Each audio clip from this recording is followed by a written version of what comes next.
I won't hold you tonight. Come with me to the book of 2 Samuel.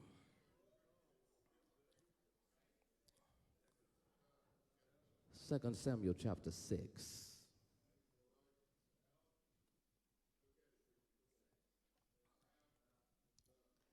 Second Samuel chapter 6.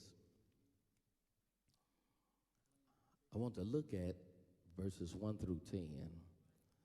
But for the sake of context, I want to only read verses 9 and 10. 2 Samuel chapter 6, verses 9 and 10. There you will find these words, and David was afraid of the Lord that day, and said, how shall the ark of the Lord come to me? So David would not remove the ark of the Lord unto him into the city of David, but David carried it aside into the house of Obed-Edom the Gittite. Thank you. You may be seated. Look to your neighbor. Tell your neighbor tonight, put this on pause.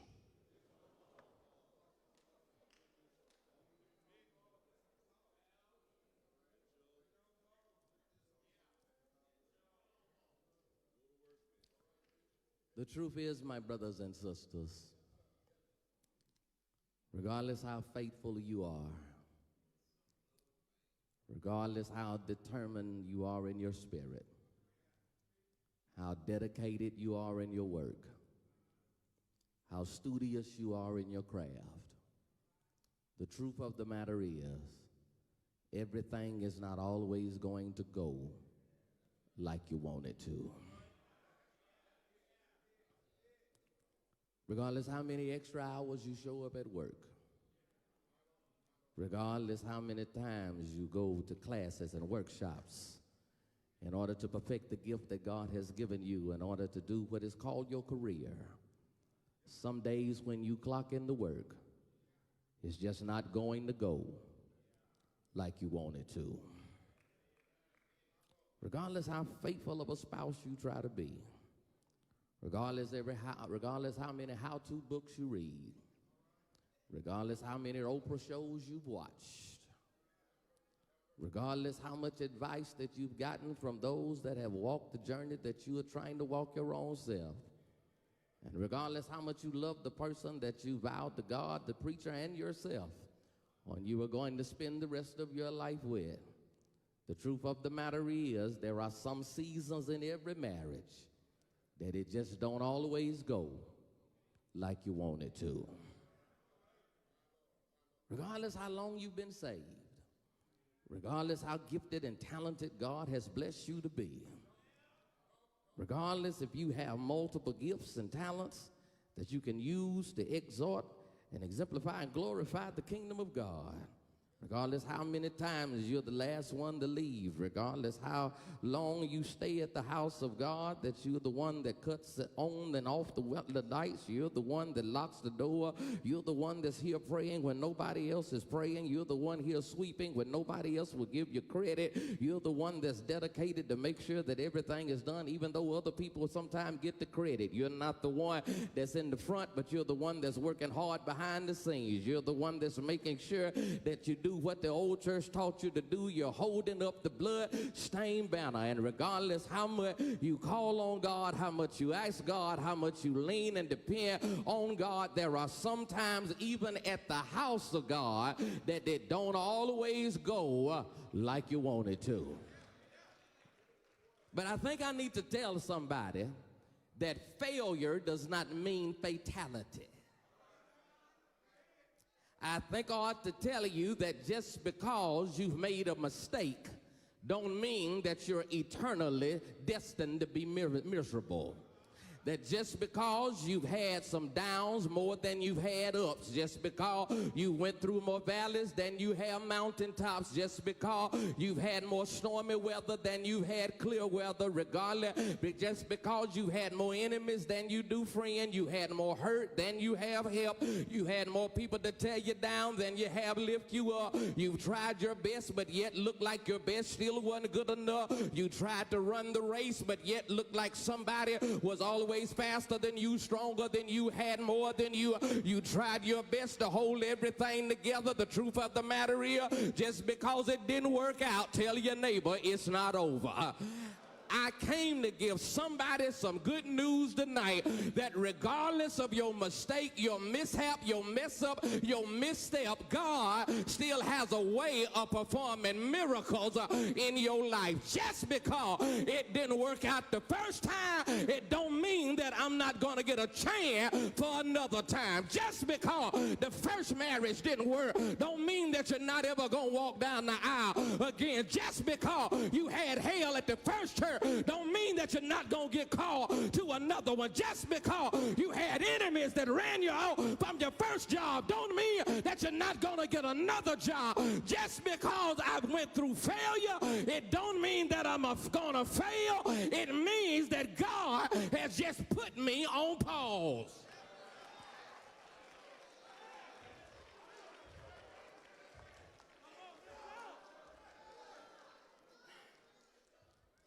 In this text,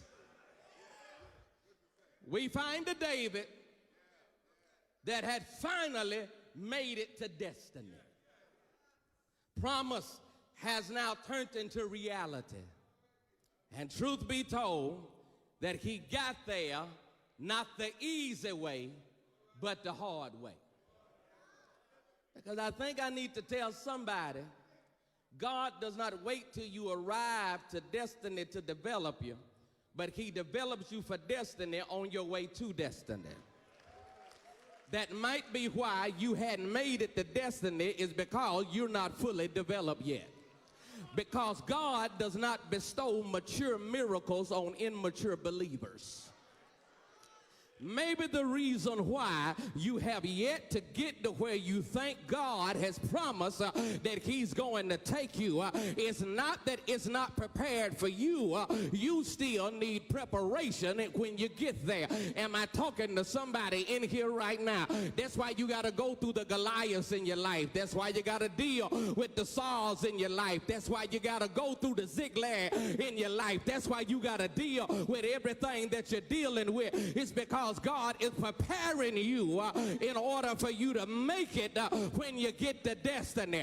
Because I think I need to tell you, it does no good to get there and you can't stay there. It does no good to arrive and you can't maintain. It does no good for you to be able to get an arrival one day and get a departure the next day. I gotta be able to maintain it when I get to destiny.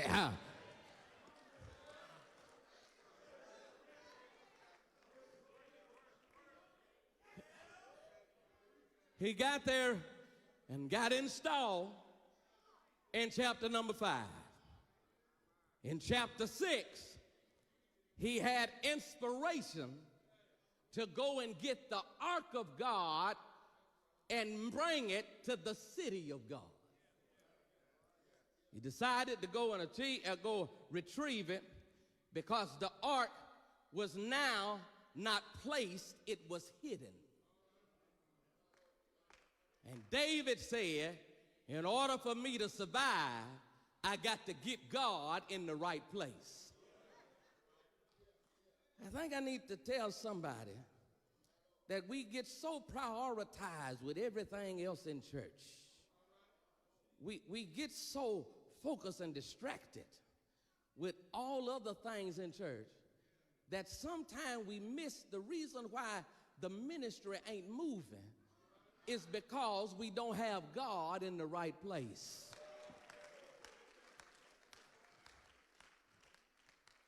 Because there are some churches you can go in that it doesn't look like that God is placed, it looks like God is hidden.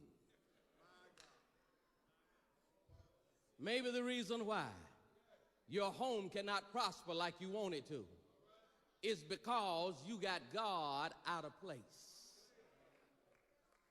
When you can go to the table, when you go to the living room, and you can see more beers than you do Bible, you might have God out of place. You got the living room filled with wine, but you hiding where you worship. you got God out of place. Maybe the reason why you can't really grow and get promotion at your job in your career like you want to is because every time you go to work, you're busy hiding God instead of illustrating God. Because there are people that go to work with you every day that don't even know you a child of God. It's because you got him too hid that they can't tell who you are. Because if I wasn't hiding it, I wouldn't have to walk around with a supersized Bible under my arm. I don't have to get slain in the spirit every day.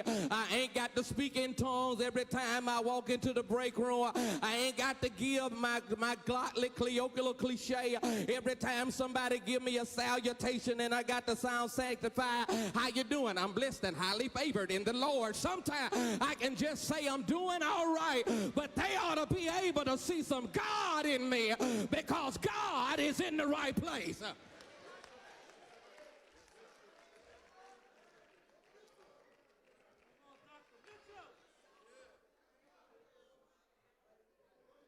Decided to go get the Ark of God and bring it back to the holy city.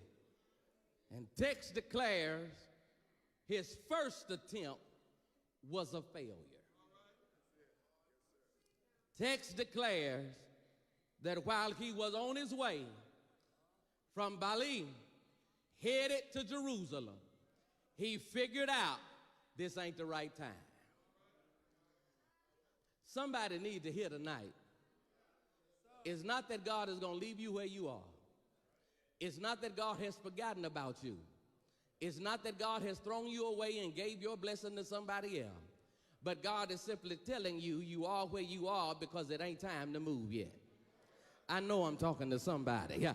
Somebody needs to understand tonight that God is not punishing you. He just have you at a pause. I got to let somebody know tonight that God has not thrown you away. You're not in exile. You're just in a holding pattern. If the truth really be told, my brothers and sisters, sometime not only do we need to figure out how to progress, but sometime we need to figure out how to pause. Don't you know it's a whole lot of arguments you would have never had in your house if somebody would have figured out how to put it on pause. Don't you know you would have never told them what they could do with that job, and you still have it tonight if somebody at the office would have taught you how to put it on pause. Don't you figure out that if you could figure out how to hold things together, it never would have fell apart at the business meeting if you would have just let God put you on pause. Tell your neighbor, put it on pause.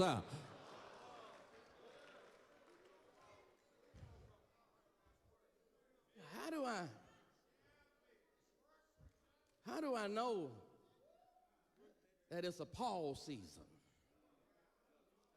How do I know that it's a moment not for me to walk but to wait? How do I know that right now God is holding me where I am? Three things I find in the text.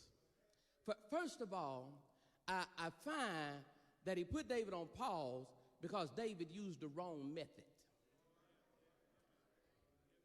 Don't miss the text. He went and got the ark, but the text says when he got ready to bring the ark back home, he did not do as Numbers chapter 4 had given him instructions to do and carry the ark.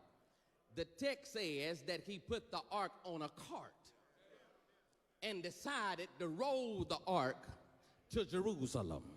Here's the thing, my brothers and sisters. David had the right motives, but he used the wrong method. Let me say it another way. David had the right intentions, but he followed the wrong instructions. So sometimes you can have the right motives, but you're not using the right method. Well, why did David have the wrong method? Why did David use this ark? It's because Numbers chapter 4 and chapter 7 told him how God wanted the ark carried. But text declares in 1 Samuel chapter 6, David saw a different way to carry the ark. Because according to 1 Samuel chapter 6, that Israel had lost a fight with the Philistines. And one of their spoils of victory was to take the ark of God from Israel. They carried it from Israel to Philistine country, and because it was sitting in Philistine country, God cursed the Philistines. And they figured out it was the ark of God, and they decided to carry it back to Israel. But text declare in chapter 6 of 1 Samuel, when they carried it back to Israel, they did not carry it back, but it says they put it on a new cart. And they rolled it back to Israel. So here's the problem. David was trying to use worldly things in order to do a holy mission. You ain't catching me in here. Sometimes we mess up. It's because we're too busy trying to put the world in the worship.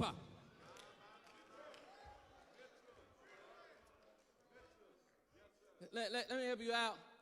I know without a shadow of a doubt that in church everything can't stay the same.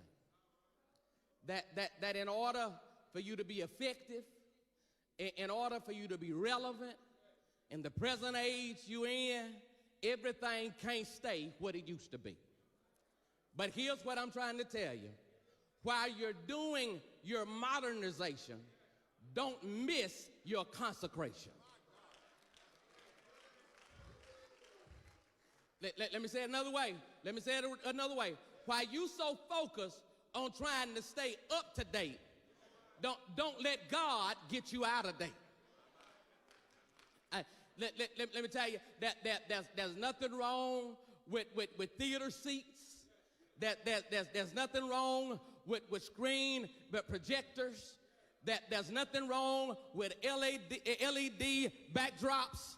But here's the thing, while you're trying to reconstruct your platform, don't lose the pulpit. You're missing me in here. We're so busy trying to look like the world that we no longer look like the church. And the reason why we can't feel God is when God come in, he can't find his place. It's because we modernize, but we're no longer consecrated.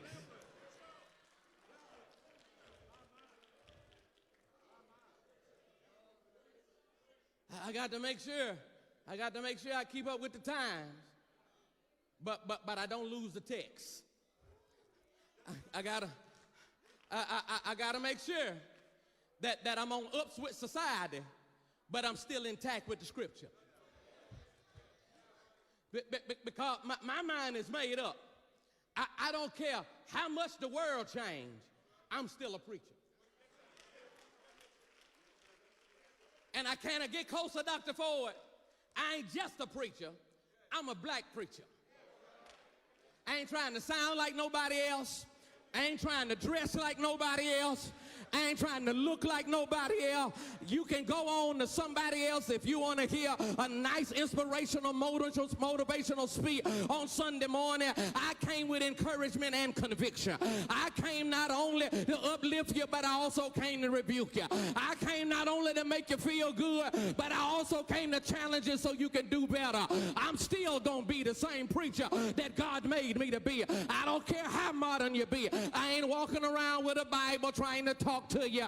I'm not trying to tell you jokes while I'm trying to tell you the word of God. If you don't want to hear me holler, I'll give you the sign when it's time for you to leave. I'm going to be who God made me to be, because I refuse to be so focused on the platform that I lose the pulpit.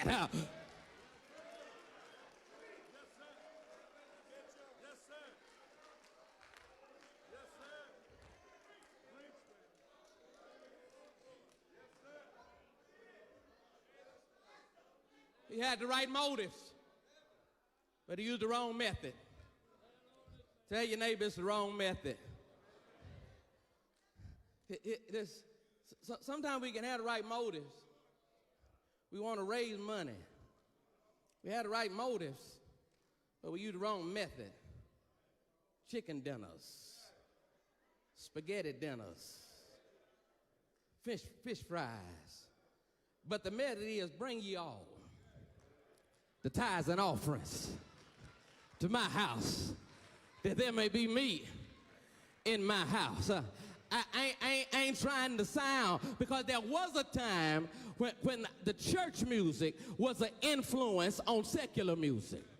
But now we've gotten to the point to where secular music has become an influence on church music. And there's sometimes I can't tell the difference when music is playing on whether I'm at the club or whether I'm at the house of God. I refuse to lose the method.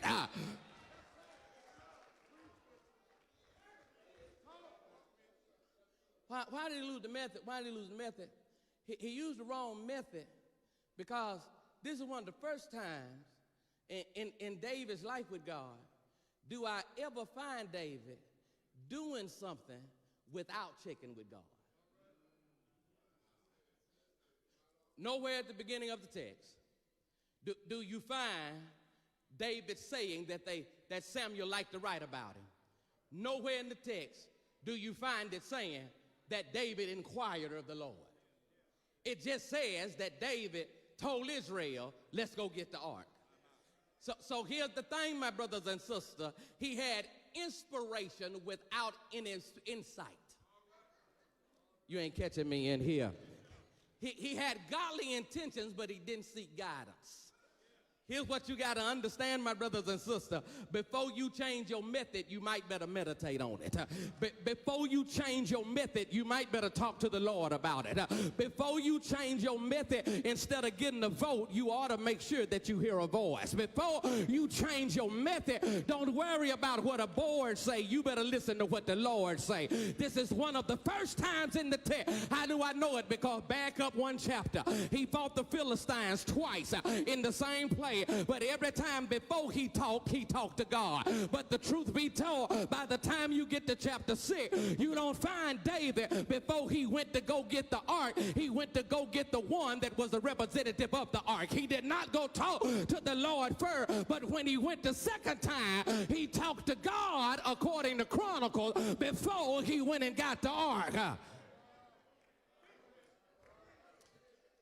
He used the wrong method. But then secondly, that David got put on pause because wrong methods produce wrong results. Watch the text. They put the ark on the cart. They pull the cart with oxen. And they were shouting, they were praising, they were dancing before the Lord. Everything was good till it got rough.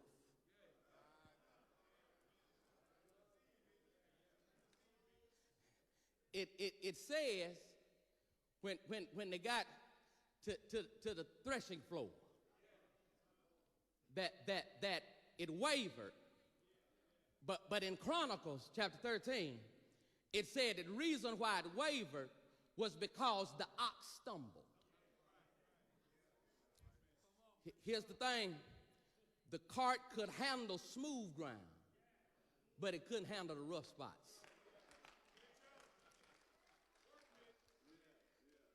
Because when you use the wrong methods can't give you what you need to handle the rough spots. You ain't catching me in here. You ain't catching me. It's because the reason why he couldn't handle the rough spot was because the ox stumbled.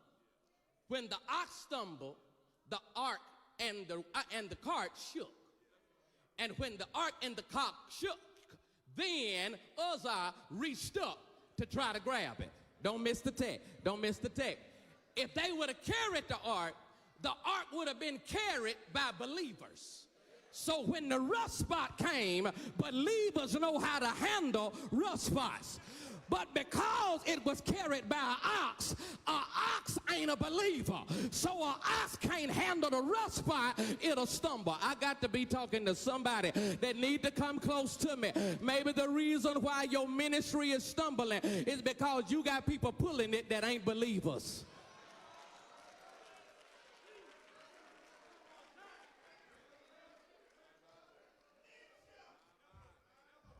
Stumble. The ox stumbled, and it shook. The threshing floor was a place that they brung the wheat to, and they began to whip the wheat in order to get the grain out of it. So the threshing floor had ruts in it.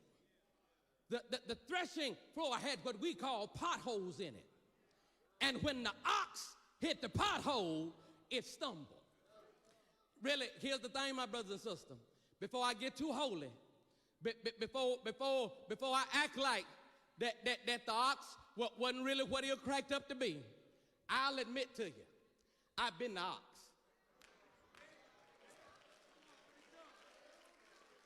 Because there's been times God has given me assignments and I stumble. There's been times that God has given me orders and I stumbled.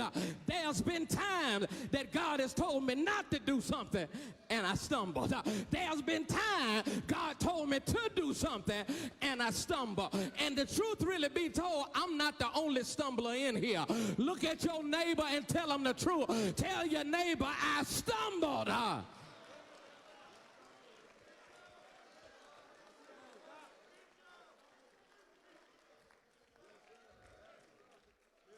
Some late nights, you stumbled. When you're in a room all by yourself and pressure has gotten the best of you, and you can't hear Jesus, but Jim Beam is talking to you, you stumbled.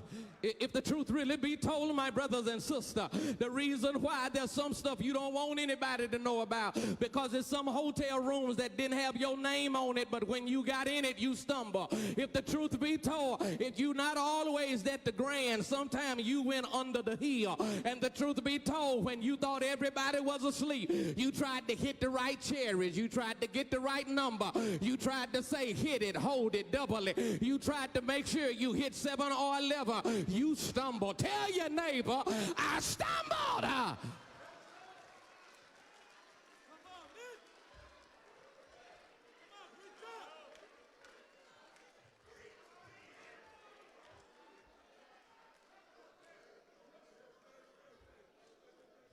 But here's the thing. In my stumbling, I want the right person to catch me.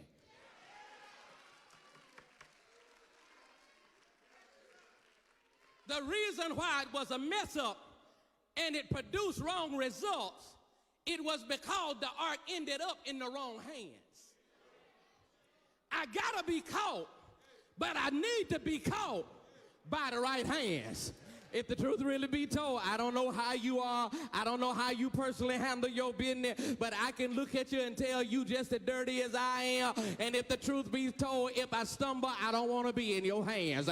You might say, I heard, they tell me. You might say, I saw it with my own eye. You may blast me on Facebook. You may try to post it on TikTok. You may try to flip it on Snapchat. But if the truth be told, I don't need to be in your hand. But if I fall in the right hands, I can stumble but have another chance. I got to be talking to at least 20 of y'all. I'll make 21 that ought to be able to testify. I stumbled, but he caught me.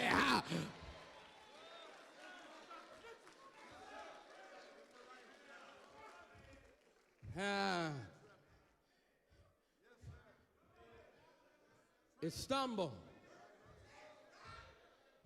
shook the cart, looked like the ark was going to fall, and text says that Uzzah touched it.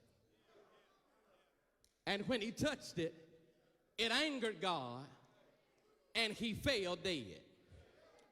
Don't miss the text. According to the beginning of chapter 6, it was David's plan. According to chapter 6, they were following David to go get the ark. But according to chapter 6, Uzzah died. You missing the text. Let me say it again. It was David's plan. They were following David, go get the ark, but Uzzah died. Let me say it one more time. It was David's plan. They were following David to go get the ark, but Uzzah died. Here's the thing. Sometimes your wrong method hinders somebody else. Okay, let me say it another way. So, sometimes your corruption can cause calamities and casualties. Let me say it another way. Sometimes your failure can be others' fatalities. That's why when you mess up, it mess up the whole house. That's why your children have a hard time. It's because the reason why they figured they were going to act up in school is because they followed you. The reason why they automatically assume how your daughter is going to end up, they ain't judging off of their method, they judging off of your method. That's how come we end up with a mama at 16, a grandmama at 32, and a great-grandmama at 48. It's because everybody has consequences of the wrong method. You're missing me up in here. That's why it's hard for you to keep a pastor. It's because this ain't the first group of hell raisers that's been in the church. Grandpa was a hell raiser. Papa thought he owned the church. Daddy was a hell raiser. Mama was a hell raiser. It's because the wrong method has a way of producing wrong results.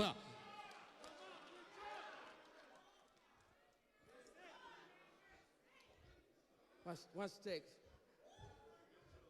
Watch the text. Watch the text. I gotta stop. That's enough. I gotta stop.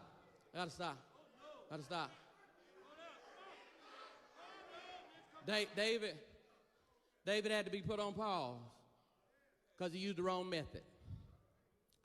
Wrong methods produce wrong results. But there is some good news in the text. The good news in the text is there's still time. You don't know when to get happy, do you? He didn't tell David, don't come back and get the ark. He just told David, leave it here for a little while. In other words, that David really didn't lose it. God just put it on pause. The reason why those of us that's truthful enough to say we remember cassette tapes.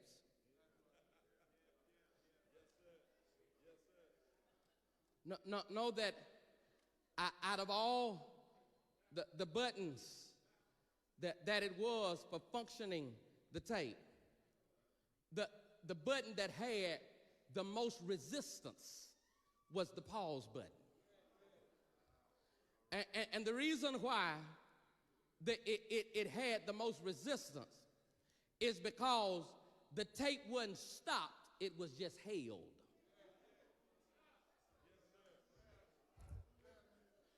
Which means it was still in the functionality of playing.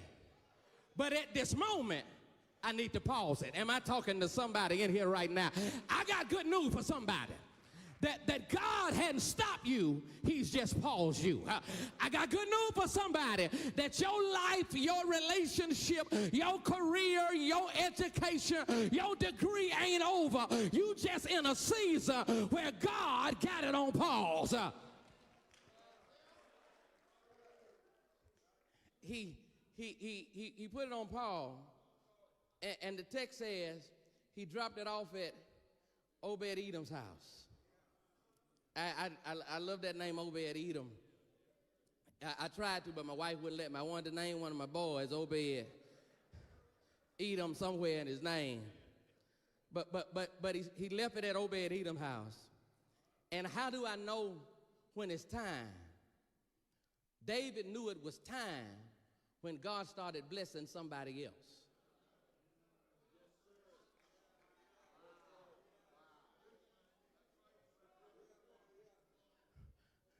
David had a signal that it was time for his blessing when he saw God blessing somebody else. You know when God is getting ready to bless your ministry, when you can see him blessing somebody else's ministry. And you can see him blessing it and you don't get envious.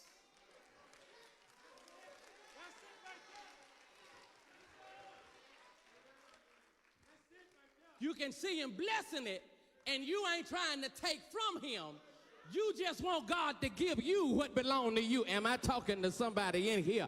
Quit trying to come over with the pilgrim and carry his members somewhere else. Get enough folks that ain't saved in Natchez for you. Quit trying to mess with his member. I don't need his. Just his sign is God is getting ready to send somebody to mine. You don't need somebody else, man. Go get your own. If you don't need somebody else, woman, God gonna send you the right one. You don't need somebody else's job. Just wait on God to open your door. You just need God to put it on power.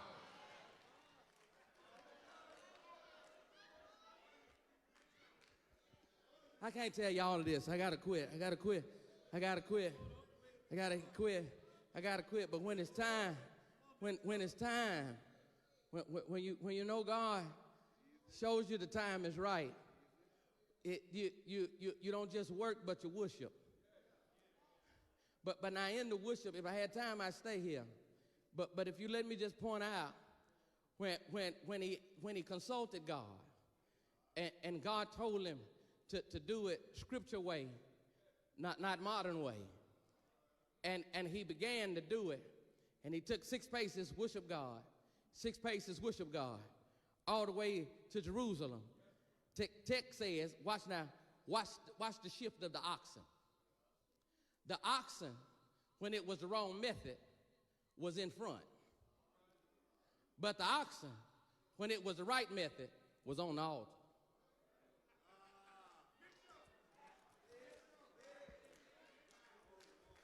The ox, when it was the wrong method, was the leader. But the ox, when it was the right method, was the sacrifice. Sometimes, my brothers and sisters, you got people in the wrong place. It's because you trying to make them a priority and they really ought to be a sacrifice. You trying to put them on the board and they really should be at the altar.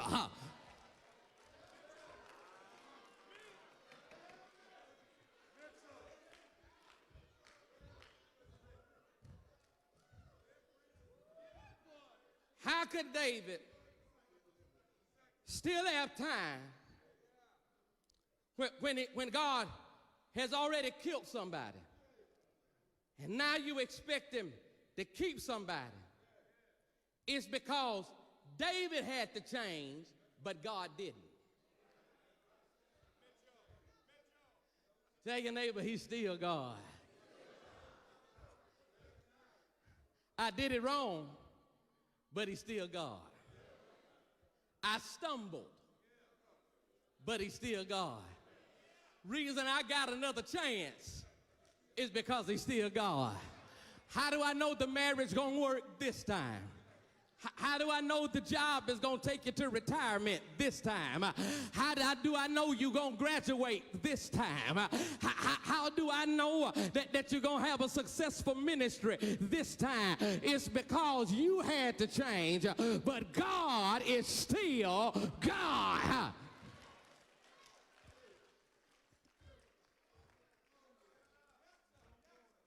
In other words, he went from pause to play when it was the right time. I got to stop somewhere. There's a story I'm reminded of as I go to my seat. There was this man that was very blessed. Lived in this beautiful home and neighborhood. Drove a luxurious car. Worked on a wonderful and very, very beneficial job. Was always the picture of health, and he was a child of God. But just like anybody else, he had some worries in his life, some roots and rough spot. And the one consistent rough spot he had in his life, even though he had all of these blessings, and he was even a close friend to his neighbor, but his neighbor was an atheist. And many times when he came home from work, his neighbor would meet him in his driveway and began to question him. How does he know there is a God? How could he say and prove that there was a God? And after he'd get through talking to his neighbor, he just smiled and looked at him and say, he's still God. Just like anybody else, trouble found the man. And the man became very ill. Began to go to the doctor getting sicker and sicker. And they could not find out what he was sick with.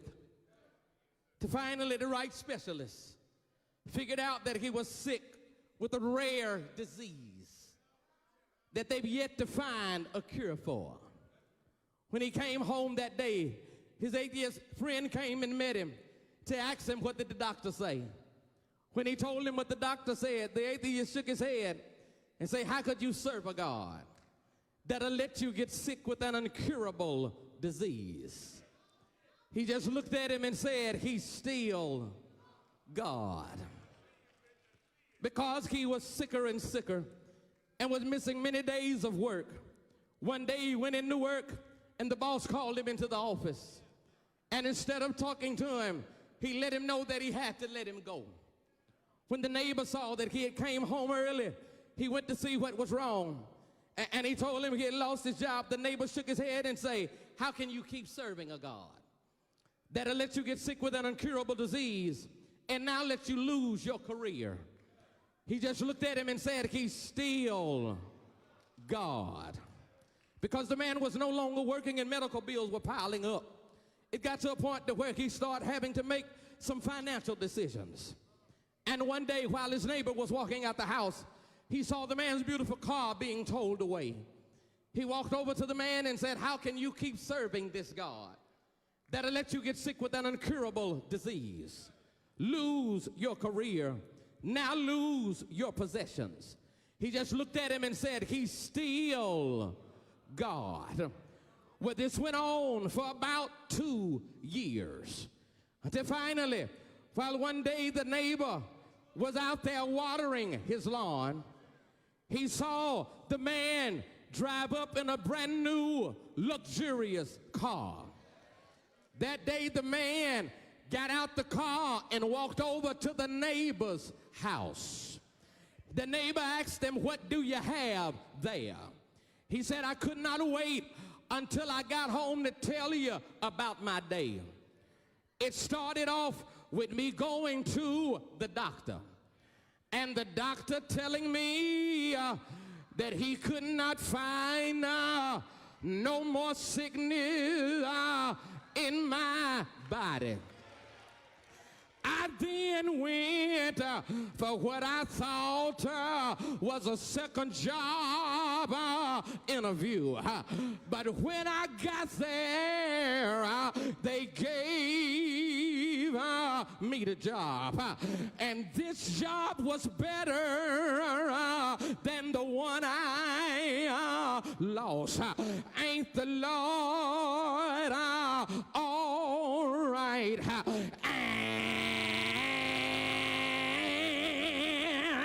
This job came with a bigger salary. This job came with bigger benefits. This job came with a bigger office. It even came with a signing bonus. And I took the signing bonus and I went to the dealership and bought this brand new car. And I came straight home just to tell you he's still God. Ain't the Lord all right? The atheist said, how in the world did you stay so faithful? The man went in his pocket and pulled out a $20 bill. He asked the atheist, what is this? The atheist said, it's $20. He balled it up in his hand and then asked the atheist, what is it now? The atheist said, it's $20. He walked over and threw it on the ground and stepped on it in the dirt, picked it back up again and asked him, what is it now? He said, it's $20. He walked over to a water puddle and dragged it through the mud and then asked the neighbor, what is it now? The neighbor said, it's still $20. The man said, that's all I'm trying to tell you. I've been balled up. I've been thrown down. I've been stepped on. I've been dragged through the mud. But I'm still his child. And he's still his God. Ain't the Lord all right? I'm gone now, children. Through with y'all tonight. I'm out of here. But I got to tell you, that's how I know that he ain't through with you yet. That's how I know it's still some more blessings with your name on it. When am I gonna get it? When God says it's time. Ain't the Lord all right? How do I know it? Because I thank God I got a God that know what to do when it's the right time. When it was the right time, he was born in Bethlehem. When it was the right time, he walked on water, calmed the raging sea. And thank God for Jesus. One Friday morning, they put a cross up on his shoulder. They marched him up Calvary Mountain. I got to quit here. Good evening, y'all. God bless your heart. Got to leave you now. But before I go, I got one more thing I got to tell you. On that right time, they nailed his hand, riveted his feet, hung him high, stretched him wide. He dropped his head in the locks of his shoulder. You know what he did, General Baptist. He died.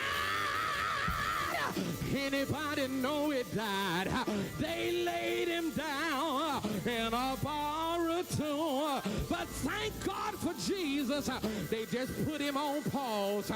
He was on pause all Friday night. He was on pause all Saturday. He was on pause all Saturday night. But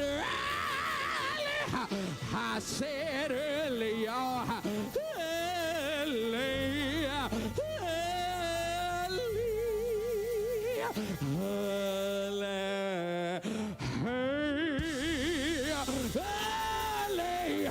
Sunday morning, got out the grave, heard him saying, I got all power, all power, all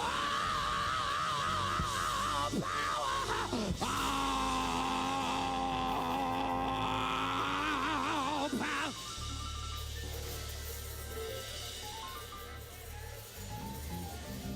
Ain't he all right? Can anybody praise him? Can anybody thank him? Can anybody give him glory? Look at somebody, look them in the eye, look them in the face, hold their hand. I said hold their hand, hold it real good, hold it real firm, give it a good shake, and say, neighbor, you're gonna make it. You're gonna be all right when it gets the right time. The right time. Right time. Ain't he all right? I need one more witness. Turn. Oh, turn to your other neighbor. Wrap your arms around them. Hold them real close. Hold them real tight. Rock them and reel them. Reel them and rock them. Rock them and reel them. Reel them and rock them. Rock them and reel them. Reel them and rock them. Say, neighbor, shout with me. Praise him with me. I got a feeling it's the right time. It's the right time. Right time. You ought to tell 3 people it's the right time. It is, it is. It is, it is. It is, it is. Ooh,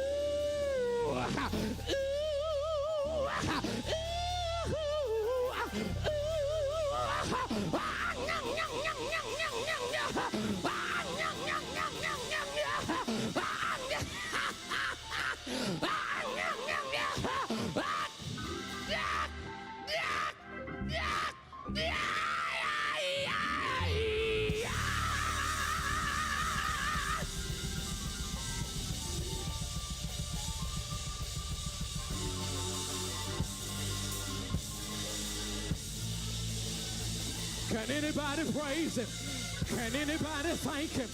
Can anybody give him glory? Anybody believe in your spirit? He gonna turn it around when it's the right time.